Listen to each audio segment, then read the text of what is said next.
ਬਿਸਮਿਲ੍ਲਾਹਿਰਰਹਿਮਾनिर्रहीम अस्सलाम वालेकुम नाइम brother TV ਮੁਬਾਰਕ ਜੀ ਤੁਹਾਡੀ ਖਿਦਮਤ ਚ ਚੱਲ ਰਿਹਾ ਨਾਜ਼ਰੀਨ ਸਾਡਾ ਚੈਨਲ ਸਬਸਕ੍ਰਾਈਬ ਕਰੋ ਤਾਂ ਕਿ ਆਉਣ ਵਾਲੇ ਪ੍ਰੋਗਰਾਮ ਤੁਹਾਨੂੰ ਮਿਲਦੇ ਰਹਿਣ। ਸਾਡੇ ਨਾਲ ਜਵੇਦ ਮੱਲੀ ਸਾਹਿਬ ਉਹ ਦੱਸ ਰਹੇ ਸੀ ਕਿ ਉਹਨਾਂ ਨੂੰ ਗ੍ਰਿਫਤਾਰ ਕਰ ਲਿਆ ਗਿਆ ਔਰ ਹਵਾਲਾਤ 'ਚ ਬੰਦ ਕਰ ਦਿੱਤਾ ਗਿਆ। ਇਸੇ ਸਿਲਸਿਲੇ ਮੈਂ ਕਿ ਅੱਗੇ ਉਹਨਾਂ को पूछने जी अस्सलाम वालेकुम मल्ली साहब। ਵਾਲੇਕੁਮ ਸਲਾਮ ਵਰਹਿਮਤੁल्लाह। ਮੱਲੀ ਸਾਹਿਬ ਫਿਰ ਹਵਾਲਾਤ 'ਚ ਬੰਦ ਕਰ ਦਿੱਤਾ ਗਿਆ। ਇੱਕ ਪਾਸੇ ਔਰਤਾਂ ਦੀ ਜੇਲ੍ਹ ਸੀ, ਇੱਕ ਹਾਂਜੀ ਪਾਸੇ ਤੁਸੀਂ ਸੀ ਸੈਂਟਰ ਦੇ ਵਿੱਚ, ਕੁਝ ਦੱਸ ਰਹੇ ਸੀ ਤੁਸੀਂ। ਹਾਂਜੀ, ਮੈਂ ਪਹਿਲੇ ਵਜ਼ਾਹਤ ਕਰ ਲਾਂ ਕਿ ਜਿਹੜੀ ਬੈਰਕ ਸੀ, ਬੈਰਕ ਮੀਨ ਹੁੰਦਾ ਹੈ ਕਿ ਨਹੀਂ ਜਿਹੜੇ ਉਹ ਆ ਗਈ ਰਿਕਾਰਡਿੰਗ ਆ ਗਈ ਤੁਹਾਡੀ ਮਿਲਦੇ ਨੇ ਪਿਛਲੇ ਅਰੈਸਟ ਕਰਨ ਵਾਸਤੇ। ਪ੍ਰੋਗਰਾਮ 'ਚ ਆ ਗਈ ਉਹ ਰਿਕਾਰਡਿੰਗ। ਇੱਥੋਂ ਹੀ ਸ਼ੁਰੂ ਕਰਨੇ ਜਿੱਥੋਂ ਮੈਂ ਤੁਹਾਨੂੰ ਗੁਜ਼ਾਰਿਸ਼ ਕੀਤੀ ਹੈ। ਠੀਕ ਠੀਕ ਹੋ, ਚਲੋ ਉਹਦੇ ਵਿੱਚ ਇਹ ਚੀਜ਼ ਸੀ ਕਿ ਇੱਕ ਸਾਈਡ ਤੇ ਔਰਤਾਂ ਦਾ ਸੀ, ਇੱਕ ਸਾਈਡ ਤੇ ਮਰਦਾਂ ਦਾ ਸੀ ਜੀ ਜੀ ਹਵਾਲਾ। ਜੀ ਜੀ ਉਹਨਾਂ ਬੰਦ ਕਰ ਦਿੱਤਾ ਉਹਦੇ ਵਿੱਚ। ਜੀ ਜੀ ਅਸੀਂ ਉਹ ਗੇਟ ਵਿੱਚੋਂ ਦੀ ਸੈਂਟਰ ਚੋਂ ਦੀ ਗੁਜ਼ਰਦਾ ਸੀ, ਮੇਨ ਗੇਟ ਜਿਹੜਾ ਥਾਣੇ ਦਾ ਸੀ। ਜੀ ਜੀ ਨਈ ਲੋਕੇਸ਼ਨ 'ਚ ਜਿਹੜੇ ਬਣੇ ਨੇ ਨਾ ਥਾਣੇ, ਉਹ ਇਸ ਹਾਂਜੀ ਤਰ੍ਹਾਂ ਦੇ ਬਣੇ। ਅੱਛਾ ਉਹ ਜਿਹੜੇ ਵੀ ਦੋਸਤ ਅਹਿਬਾਬ ਆਉਂਦੇ ਸਨ ਨਾ, ਉਹ ਪਹਿਲੋਂ ਅਸੀਂ ਉਹਨਾਂ ਨੂੰ ਵੇਖਦੇ ਸਾਂ, ਕੋਈ SHO ਆ ਰਿਹਾ, ਕੋਈ ਸਿਪਾਹੀ ਆ ਰਿਹਾ, ਜਾਂ ਕੋਈ ਬੰਦਾ ਕਿਸੇ ਨੂੰ ਮਿਲਣ ਆ ਰਿਹਾ, ਜੀ ਜੀ ਜਾਂ ਉਂਝ ਲੋਕ ਵਿਜ਼ਿਟ ਕਰ ਰਹੇ ਨੇ ਥਾਣੇ ਦਾ, ਜੀ ਫਿਰ ਜੀ ਅੱਗੇ ਜਾਂਦੇ ਸਨ ਜੀ ਜੀ ਜਿਹਦੇ ਕੋਲ ਵੀ ਜਾਣਾ, ਮੁਨਸ਼ੀ ਕੋਲ ਜਾਣਾ ਜਾਂ SHO ਕੋਲ ਜਾਣਾ। ਜੀ ਜੀ ਉਹ ਜਿਹੜੇ ਦੋਸਤਾਂ ਨੇ ਮੇਰੇ ਤੇ ਪਰਚਾ ਕਰਵਾਇਆ ਸੀ, ਉਹ ਦੋਸਤ ਆਉਣ ਤੇ ਉਹ ਆਣ ਕੇ ਆਖਣ ਕਿ ਉੱਥੇ ਉਹ ਜਵੇਦ ਮੱਲੀ ਤੇ ਬੜਾ ਆਜ਼ਾਦ ਹੈ, ਅੱਛਾ ਉਹਨੂੰ ਤੁਸੀਂ ਸਾਰੀਆਂ ਸਹੂਲਤਾਂ ਦਿੱਤੀਆਂ ਨੇ। ਅੱਛਾ ਉੱਥੇ SHO ਕੇ ਜਾ ਕੇ ਕਹਿਣ ਜੀ ਜੀ ਕਿ ਤੂੰ ਉਹਨੂੰ ਕਿਉਂ ਨਹੀਂ ਸਖਤੀ ਕਿਉਂ ਨਹੀਂ ਕਰਦਾ, ਜੀ ਜੀ ਵੱਖਰੇ ਕਮਰੇ ਦੇ ਵਿੱਚ ਬੰਦ ਕਰ। ਉਹਨੇ ਆਖਿਆ ਵੱਖਰੇ ਕਮਰੇ 'ਚ ਮੈਂ ਬੰਦ ਕਿੰਝ ਕਰਾਂ, ਜੀ ਜੀ ਕਿਤੇ ਦੂਸਰੇ ਬੰਦ ਨੇ 302 ਦੇ, ਉਹਨਾਂ ਦੇ ਨਾਲ ਮੈਂ ਬੰਦ ਕਰ ਦਿੱਤਾ। ਹਾਂਜੀ ਉਹ ਇੱਕ ਦਿਨ ਤੋਂ ਉਹਨਾਂ ਨੇ ਇਹ ਕੀਤਾ ਸਵੇਰ ਦੇ ਟਾਈਮ ਤੇ, ਪਿਛਲੇ ਟਾਈਮ ਦੋਸਤ ਅਹਿਬਾਬ ਆਏ, ਕੋਈ ਫਰੂਟ ਦੇ ਗਿਆ ਮੈਨੂੰ ਦੋਸਤ, ਕੋਈ ਸੇਬ, ਕੋਈ ਕੇਲੇ, ਕੋਈ ਮਾਲਟੇ, ਮੁਖਤਲਿਫ ਫਰੂਟ ਜਿਹੜੇ ਸਨ ਸਾਰੇ ਮੇਰੇ ਕੋਲ ਹੋਣੇ ਪਏ, ਜੀ ਕਾਫੀ ਜ਼ਿਆਦਾ ਹੁੰਦੇ ਸਨ। ਜੀ ਜੀ ਉਹ ਮੈਂ ਪੁਲਿਸ ਵਾਲਿਆਂ ਨੂੰ ਦੇਣੇ, ਜਿਹੜੇ ਹਵਾਲਾਤ 'ਚ ਬੰਦ ਸਨ ਲੋਕਾਂ ਨੂੰ ਉਹਨਾਂ ਨੂੰ ਦੇਣੇ ਕਿ ਖਾਓ ਯਾਰੇ। ਜੀ ਜੀ ਜਿਹੜੇ ਨਾਲ ਲੇਡੀਜ਼ 'ਚ ਬੰਦ ਤੇ ਕੋਈ ਨਹੀਂ ਸੀ, ਲੇਕਿਨ ਲੇਡੀਜ਼ ਵਾਲੀ ਜਗ੍ਹਾ ਤੋਂ ਨੰਬਰ ਦੀ ਬੰਦ ਕੀਤੇ ਸਨ, ਲੇਡੀਜ਼ ਕੋਈ ਨਹੀਂ ਸੀ ਬੰਦ, ਜੀ ਜੀ ਉਹਨਾਂ ਨੂੰ ਮੈਂ ਦੇਣੇ ਕਿ ਤੁਸੀਂ ਯਾਰ ਇਹਨਾਂ ਨੂੰ ਖਾਓ। ਉਹਨਾਂ ਇਹ ਕਹਿਣਾ ਕਿ ਯਾਰ ਹੁੰਦਾ ਤੇ ਸਾਡੇ ਨਾਲ ਸਲਾਮ ਦੁਆ ਵੀ ਲੈਂਦਾ, ਹਾਂਜੀ ਸਭ ਤੋਂ ਪਹਿਲਾਂ ਵੀ ਸਲਾਮ ਦੁਆ ਲੈਂਦਾ ਸਾਡੇ ਨਾਲ, ਇਹਨੂੰ ਮਨਾ ਕਰੋ ਕਿ ਸਾਡੇ ਨਾਲ ਸਲਾਮ ਕਿਉਂ ਲੈਂਦਾ। ਤੇ ਦੂਸਰਾ ਇਹ ਕਰਦਾ ਕਿ ਸਾਨੂੰ ਆਂਦਾ ਕਿ ਮਾਲਟੇ ਖਾ ਲਓ, ਹੂੰ ਕੇਲੇ ਖਾ ਲਓ, ਠੀਕ ਹੈ ਜੀ, ਸੇਬ ਖਾ ਲਓ। ਸਾਨੂੰ ਇਹ ਵੀ ਪੁੱਛਦਾ ਇਹਨੂੰ ਮਨਾ ਕਰੋ, ਇਹਦੇ ਕੋਲ ਕਿਉਂ ਇੰਨਾ ਫਰੂਟ ਪਿਆ ਹੁੰਦਾ, ਇਹ ਕਿਉਂ ਵੰਡਦਾ ਫਰੂਟ ਸਾਰਿਆਂ ਨੂੰ। ਅੱਛਾ ਉਹਨੇ ਕਿਹਾ ਜੀ ਉਹਦੇ ਪਿੱਛੋਂ ਦੇ ਜਾਂਦੇ ਨੇ, ਤੇ SHO ਨੇ ਜਾਂ ਸਿਪਾਹੀਆਂ ਨੇ ਕਿਹਾ ਕਿ ਪਿੱਛੋਂ ਉਹਦੇ ਦੇ ਜਾਂਦੇ ਨੇ ਤੇ ਅਸੀਂ ਦੱਸੋ ਕੀ ਕਰੀਏ, ਹੂੰ ਪਿੱਛੋਂ ਉਹਨੂੰ ਬਹੁਤ ਜ਼ਿਆਦਾ ਚੀਜ਼ਾਂ ਆਉਂਦੀਆਂ ਨੇ। ਚਲੋ ਉਹਨਾਂ ਨੇ ਸਖਤੀ ਕਰਵਾਉਣ ਦੀ ਬੜੀ ਕੋਸ਼ਿਸ਼ ਕੀਤੀ, ਚਲੋ SHO ਦੇ ਜਿਹੜੇ ਇਖਤਿਆਰ ਸਨ ਸਖਤੀਆਂ ਉਹਨੇ ਕੀਤੀਆਂ ਮੇਰੇ ਨਾਲ ਉੱਥੇ, ਜੀ ਜਿਹੜੀਆਂ ਨਹੀਂ ਸਣ ਉਹ ਨਾ ਜੀ ਕਰ ਸਕਿਆ। ਜੀ ਜੀ ਉਹ ਫਿਰ ਜਦੋਂ ਮੈਨੂੰ ਉਹਨਾਂ ਨੇ ਜੱਜ ਕੋਲ ਪੇਸ਼ ਕਰਨਾ ਸੀ, 4 ਦਿਨ ਤੋਂ ਬਾਅਦ ਉਹਨਾਂ ਮੈਨੂੰ ਜੱਜ ਕੋਲ ਪੇਸ਼ ਕੀਤਾ, ਠੀਕ ਤੇ ਜੱਜ ਕੋਲ ਪੇਸ਼ ਕਰਨ ਤੋਂ ਬਾਅਦ ਰਿਮਾਂਡ ਉਹਨਾਂ ਨੇ ਲੈਣ ਜਾਣਾ ਸੀ, ਤੇ ਰਿਮਾਂਡ ਉਹਨਾਂ ਨੂੰ ਜੱਜ ਨੇ ਨਾ ਦਿੱਤਾ ਕੋਈ ਵੀ। ਅੱਛਾ ਤੇ ਮੈਨੂੰ ਕਦੋਂ ਲੈ ਕੇ ਚੱਲੇ ਤੇ ਉਹਨਾਂ ਨੇ ਮੈਨੂੰ ਆਖਿਆ ਕਿ ਨਹੀਂ ਅਸੀਂ ਤੈਨੂੰ ਖੁੱਲੇ ਹੱਥ ਹੀ ਖੜਨਾ ਹੈ, ਹੱਥ ਕੜੀ ਨਹੀਂ ਲਾਣੀ ਕੋਈ। ਜੀ ਜੀ ਠੀਕ ਹੈ, ਮੈਂ ਕਿਹਾ ਨਹੀਂ, ਮੈਨੂੰ ਤੁਸੀਂ ਹੱਥ ਕੜੀ ਲਾਓ, ਕਾਨੂੰਨ ਦੇ ਤਕਾਜ਼ੇ ਜਿਹੜੇ ਨੇ ਨਾ ਉਹ ਸਾਰੇ ਤੁਸੀਂ ਪੂਰੇ ਕਰਨੇ ਆ, ਜੀ ਜੀ ਮੈਂ ਨਹੀਂ ਚਾਹੁੰਦਾ ਕਿ ਤੁਸੀਂ ਮੈਨੂੰ ਹੱਥ ਕੜੀ ਕੋਈ ਨਾ ਲਾਓ। ਅੱਛਾ ਉਹਨਾਂ ਨੇ ਮੈਨੂੰ ਦੋ ਹੱਥਾਂ ਨੂੰ ਹੱਥ ਕੜੀ ਲਾ ਲਈ, ਹੱਥ ਕੜੀ ਲਾ ਕੇ ਤੇ ਮੈਨੂੰ ਲੈ ਗਏ। ਜੀ ਜੀ ਮੈਂ ਇਕੱਲਾ ਹੀ ਸਾਂ ਉਹ ਉਹਨਾਂ ਦੀ ਵੈਨ ਦੇ ਵਿੱਚ, ਪੁਲਿਸ ਵਾਲਿਆਂ ਵਿੱਚ। ਜੀ ਜੀ ਉਹ ਰਸਤੇ 'ਚ ਗਏ ਤੇ ਇੱਕ ਅਹਿਲੇ ਹਦੀਸ ਮੌਲਵੀ ਸੀ, ਮੈਂ ਉਹਨੂੰ ਜਾਣਦਾ ਸਾਂ, ਉਹਨੇ ਹੱਥ ਦਿੱਤਾ ਤੇ ਉਹ ਨਾਲ ਬਹਿ ਗਿਆ, ਉਹ ਪਿੱਛੇ ਬੈਕ ਸਾਈਡ ਤੇ ਆ ਗਿਆ।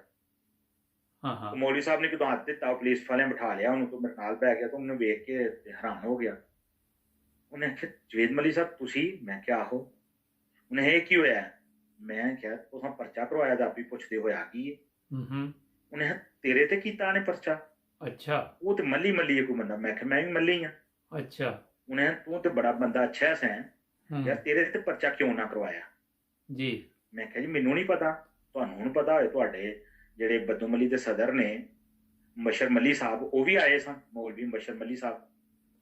ਉਹਨਾਂ ਨੇ ਕਿਹਾ ਕਿ ਮੌਲਵੀ ਮੁਬਸ਼ਰ ਮੱਲੀ ਸਾਹਿਬ ਜਿਹੜੇ ਸਨ ਉਹਨਾਂ ਨੂੰ ਇਹ ਨਹੀਂ ਪਤਾ ਕਿ ਤੂੰ ਮੱਲੀ ਹੈ? ਮੈਂ ਕਿਹਾ ਜੀ ਮੈਨੂੰ ਨਹੀਂ ਪਤਾ, ਤੇ ਇਹ ਸਾਨੂੰ ਤੇ ਡਿਟੇਲ ਦਾ ਮੈਨੂੰ ਤਾਂ ਸਾਰਾ ਪਤਾ ਹੈ, ਲੇਕਿਨ ਇਹ ਨਹੀਂ ਸੀ ਪਤਾ ਕਿ ਤੂੰ ਹੈ ਉਹ ਬੰਦਾ।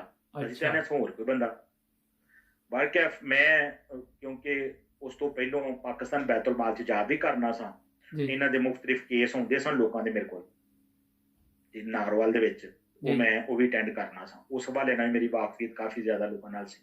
ਜੀ ਜੀ ਚਲੋ ਉਹਨੇ ਮੈਨੂੰ ਕਿਹਾ ਕਿ ਯਾਰ ਤੁਸੀਂ ਇਹਦੀਆਂ ਹੱਥਕੜੀਆਂ ਕਿਉਂ ਨਹੀਂ ਖੋਲਦੇ, ਹਾਂਜੀ ਦੋਵੇਂ ਹੱਥਕੜੀਆਂ ਖੋਲੋ, ਬੰਦਾ ਮਜ਼ਹਬ ਬੰਦਾ ਹੈ, ਜੀ ਜੀ ਇੱਜ਼ਤਦਾਰ ਬੰਦਾ ਹੈ, ਕਿਤੇ ਨਹੀਂ ਭੱਜਦਾ। ਉਹਨਾਂ ਕਿਹਾ ਜੀ ਨਹੀਂ ਅਸੀਂ ਤੇ ਖੋਲਨੇ ਸਾਂ, ਇਹਨਾਂ ਆਪ ਹੀ ਕਿਹਾ ਕਿ ਮੈਨੂੰ ਦੋਵਾਂ ਹੱਥਾਂ ਨੂੰ ਹੱਥਕੜੀ ਲਾਓ, ਜੀ ਜੀ ਨਾ ਕਿ ਮੇਰੇ ਤੁਸੀਂ ਮਤਲਬ ਆਜ਼ਾਦ ਰੱਖੋ। ਜੀ ਜੀ ਇਸੇ ਤਰ੍ਹਾਂ ਨਹੀਂ ਉਹ ਫਿਰ ਜਦੋਂ ਮੈਨੂੰ ਜੱਜ ਕੋਲ ਲੈ ਕੇ, ਜੱਜ ਨੇ ਮੈਨੂੰ ਰਿਮਾਂਡ ਉਹਨਾਂ ਨੂੰ ਕੋਈ ਨਾ ਦਿੱਤਾ, ਜੱਜ ਨੇ ਮੈਨੂੰ ਹਵਾਲਾ 'ਚ ਭੇਜ ਦਿੱਤਾ, ਉੱਥੇ ਜੇਲ੍ਹ 'ਚ ਭੇਜ ਦਿੱਤਾ ਸਿਆਲਕੋਟ। ਅੱਛਾ ਉੱਥੇ ਜਾ ਕੇ ਬੰਦ ਹੋ ਗਿਆ। ਤੇ ਸਾਡੇ ਅਮੀਰ ਸਾਹਿਬ ਜ਼ਿਲ੍ਹਾ ਨੇ ਪਹਿਲਾਂ ਹੀ ਇੰਤਜ਼ਾਮ ਕੀਤਾ ਸੀ ਕੋਈ ਥੋੜਾ ਬਹੁਤਾ ਜੀ ਜੀ ਕਿ ਮੈਂ ਜ਼ਮਾਨਤ ਦਾ, ਜ਼ਮਾਨਤ ਮੇਰੀ ਕੈਂਸਲ ਹੋ ਗਈ, ਉੱਥੇ ਰੱਖੀ ਉਹਨਾਂ ਅੱਛਾ ਕੈਂਸਲ ਕਰਕੇ ਉਹਨਾਂ ਮੈਨੂੰ ਪੇਸ਼ ਕਰ ਦਿੱਤਾ ਜੇਲ੍ਹ 'ਚ। ਜੀ ਜੀ ਉਹ ਹੁਣ ਜੇਲ੍ਹ 'ਚ ਕਿਉਂਕਿ ਸਪੈਸ਼ਲ ਕੇਸ ਸੀਗੇ, ਤੇ ਕਿਉਂਕਿ ਲੋਕਾਂ ਦੇ ਵਿੱਚ ਇੰਤਸ਼ਾਰ ਨਾ ਫੈਲੇ ਜਾਂ ਲੜਾਈ ਝਗੜਾ ਕੋਈ ਨਾ ਹੋਵੇ ਜੀ ਜਾਂ ਲੋਕ ਮੁਖਾਲਫਤ ਨਾ ਕਰਨ ਜੀ ਜੀ ਮਜ਼ਹਬੀ ਰੰਗ 'ਚ, ਉਹਨਾਂ ਨੇ ਇੰਤਜ਼ਾਮ ਪਹਿਲਾਂ ਕੀਤਾ ਕਿ ਇੱਕ ਮੁੰਡਾ ਸਾਡਾ ਅਹਿਮਦੀ ਹੋਰ ਸੀ ਉੱਥੇ ਜਾਬ ਕਰਦਾ, ਉਹ ਜਿਹੜੀ ਬੱਸਾਂ ਆਉਂਦੀਆਂ ਨੇ ਜੇਲ੍ਹ ਦੇ ਵਿੱਚੋਂ ਤਰੀਖਾਂ ਤੇ ਲੋਕਾਂ ਨੂੰ ਲੈ ਕੇ, ਜੀ ਜੀ ਉਹਦੇ ਨਾਲ ਉਹਨਾਂ ਮੈਨੂੰ ਅਟੈਚ ਕਰਵਾ ਦਿੱਤਾ ਕਿ ਇਹ ਮੁੰਡਾ ਆਪਣਾ ਅਹਿਮਦੀ ਹੈ ਔਰ ਇਹ ਤੈਨੂੰ ਫਾਜ਼ਤ ਨਾਲ ਹਰ ਜਗ੍ਹਾ ਤੇ ਲੈ ਕੇ ਜਾਏਗਾ ਜਿੱਥੇ ਵੀ ਲੈ ਕੇ ਜਾਏਗਾ। ਜੀ ਉਹਨੇ ਮੈਨੂੰ ਅੱਗੇ ਡਰਾਈਵਰ ਦੇ ਨਾਲ ਹੀ ਫਰੰਟ ਸੀਟ ਦੇ ਉੱਤੇ ਬਿਠਾ ਲਿਆ ਨਾਲ ਹੀ ਆਪਣੇ। ਜਦੋਂ ਅਸੀਂ ਵਾਪਸ ਸਿਆਲਕੋਟ ਸ਼ਾਮ ਨੂੰ ਚੱਲੇ, ਅਸੀਂ ਵਾਪਸ ਸਿਆਲਕੋਟ ਜੇਲ੍ਹ ਚਲੇ ਗਏ।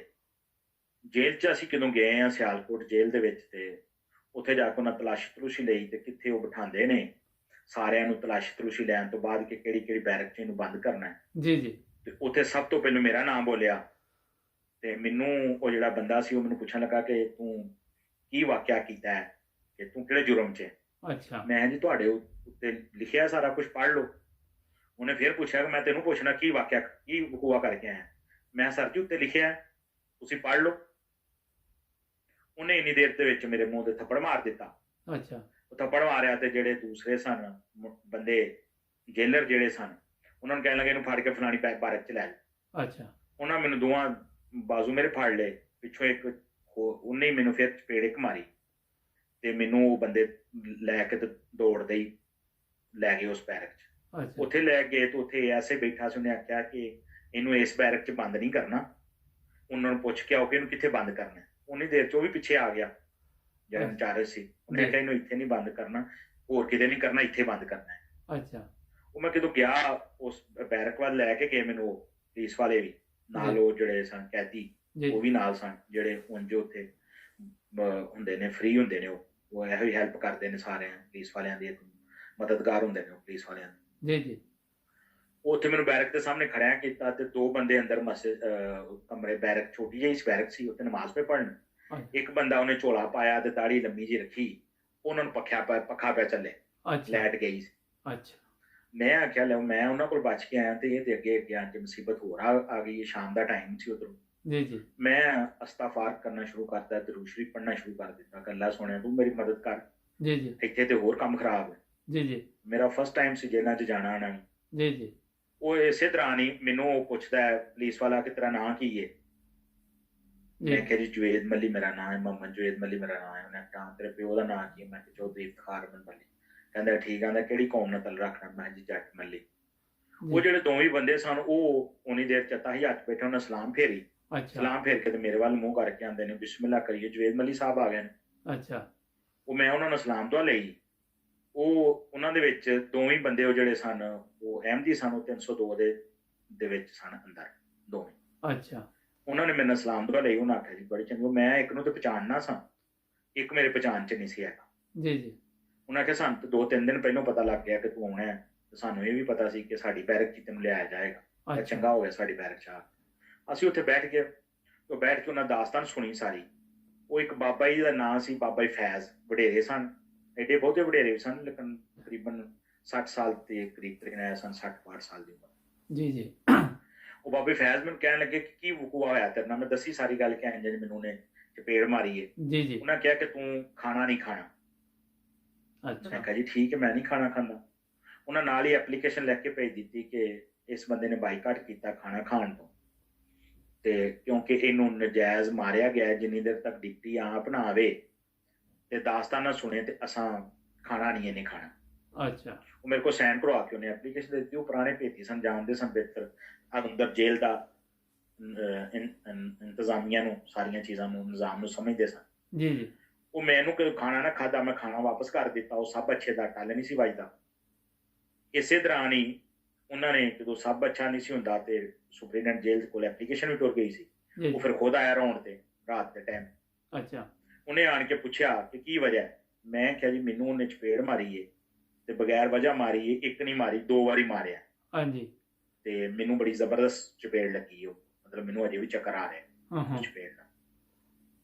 ਉਹਨੇ ਕਿਹਾ ਜੀ ਕਿ ਸੁਬਹ ਉਸ ਬੰਦੇ ਨੂੰ ਪਛਾਣਨਾ, ਤੂੰ ਨਾ ਜਾਣਨਾ। ਮੈਂ ਕਿਹਾ ਨਾ ਨਹੀਂ ਮੈਂ ਜਾਣਦਾ, ਸ਼ਕਲੋਂ ਪਛਾਣਨਾ। ਉਹਨੇ ਕਿ ਸਵੇਰੇ ਤੇਰੇ ਸਾਹਮਣੇ ਪੇਸ਼ ਕੀਤਾ ਜਾਏਗਾ ਬੰਦਾ ਜੀ ਜੀ ਤੇ ਤੂੰ ਪਛਾਣ ਲਈ। ਜੀ ਜੀ ਕਿਉਂਕਿ ਉਹਦੀ ਵਜ੍ਹਾ ਇਹ ਸੀ, ਸਖਤੀ ਇਸ ਵਜ੍ਹਾ ਨਾਲ ਹੋਈ ਸੀ ਕਿ ਥੋੜੀ ਦੇਰ ਪਹਿਲਾਂ ਇੱਕ ਕ੍ਰਿਸਚਨ ਮੁੰਡਾ ਉੱਥੇ ਜਿਹੜਾ ਸੀ, ਉਹ ਹਵਾਲਾਤ ਦੇ ਵਿੱਚ ਹੀ ਖੁਦਕਸ਼ੀ ਕਰਕੇ ਤੇ ਮਰ ਗਿਆ ਸੀ।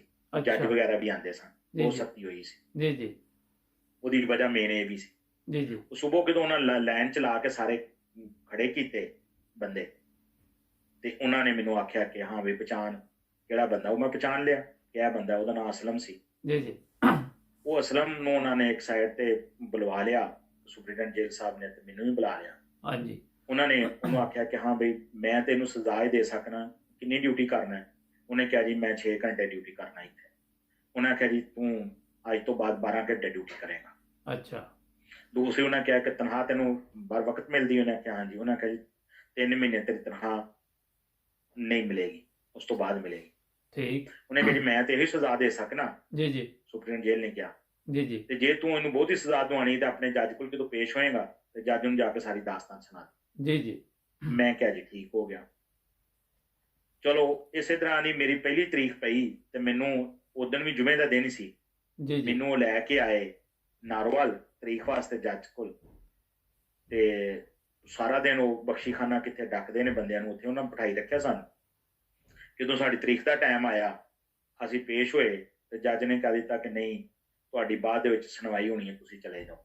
ਮੈਨੂੰ ਕਹਿ ਦਿੱਤਾ ਠੀਕ ਕਿ ਜਿਹੜੇ ਇਹ 2-3 ਕੇਸ ਹੋਰ ਸਨ, ਉਹਨਾਂ ਨੂੰ ਸਾਰਿਆਂ ਨੂੰ ਨਿਕਾਲ ਦਿੱਤਾ ਵਾਪਸ। ਇਹਨਾਂ ਵਿੱਚ ਮੈਂ ਵੀ ਜੀ ਸੀ। ਸਾਨੂੰ ਸਾਰਿਆਂ ਨੂੰ ਕਹਿਣ ਲੱਗਾ ਤੁਸੀਂ। ਅਸੀਂ ਫਿਰ ਬਖਸ਼ੀਖਾਨੇ ਆਣ ਕੇ ਬੰਦ ਹੋ ਗਏ।